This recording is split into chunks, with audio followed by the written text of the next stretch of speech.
การหายใจเทียม การหายใจเทียมแม่นการเฮ็ดให้อากาศเข้าและออกจากปากของคนเจ็บผู้ที่บ่หายใจ วิธีการเฮ็ดหายใจเทียมประกอบมี 4 วิธีคือ วิธีที่ 1 ปากจุปาก ถ้าในปากคนเจ็บมีน้ำหรือฮากต้องทำความสะอาดปากนั้นเสียก่อน เอาคนเจ็บนอนหงายเงื้อคอคนเจ็บไปทางหลัง งะคางออกให้อ้าพอสมควร มือ2 นิ้วบีบดั่งคนเจ็บไว้ เฮาเองหายใจเอาอากาศเข้าปอดแห้งๆแล้ว สูบเอาอากาศออกจากปากของคนเจ็บแห้งๆ เฮ็ดอยู่ดังนี้ให้ได้ 14-16 เทื่อต่อนาที เฮ็ดอยู่ดังนี้จนคนเจ็บหายใจได้จึงเซา วิธีที่ 2 ปากจูบปากและดัง ส่วนหลายวิธีนี้แม่นเฮ็ดกับเด็กน้อย เฮ็ดคือกันกับวิธีปากจูบปาก มีแต่เวลาจะเป่าอากาศเข้าสู่ปอดคนเจ็บนั้นบ่ให้บีบดัง แต่ให้เอาปากของคนเฮาอ้ากวมเอาทั้งปากและดังของคนเจ็บ วิธีที่ 3 ปากจูดัง วิธีนี้ใช้ในเวลาเฮาสามารถงะคางกะไตของคนเจ็บได้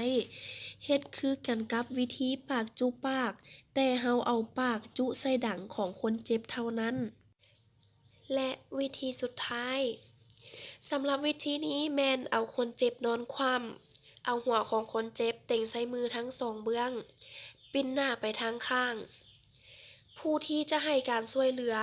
ให้นั่งคุกเข่าอยู่เทิงหัวของคนเจ็บ วางมือทั้ง2 เบื้องของเฮาใส่หลังของคนเจ็บแล้วเน้นลงแรงๆ ประมาณ 15-12 กิโลกรัม สำหรับผู้ใหญ่ 4-5 กิโลกรัม สำหรับเด็กน้อย คมๆวางๆเพื่อเฮ็ดให้อากาศออกจากปอดของคนเจ็บ วิธีการเป่าลมเข้าปาก คือ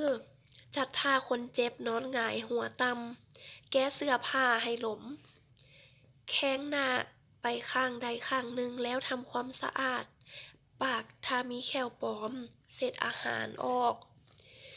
จับหน้าแหงนเล็กน้อย ผู้พยาบาลคุกเข่าลงหัวคนเจ็บ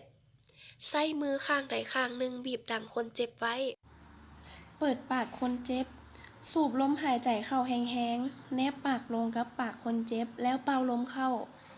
ถอนปากแล้วปล่อยลมออกมา เฮ็ดดังนี้ต่อไปเป็นจังหวะสม่ำเสมอ 12-16 เทื่อต่อนาที จนกว่าคนเจ็บจะหายใจด้วยตนเอง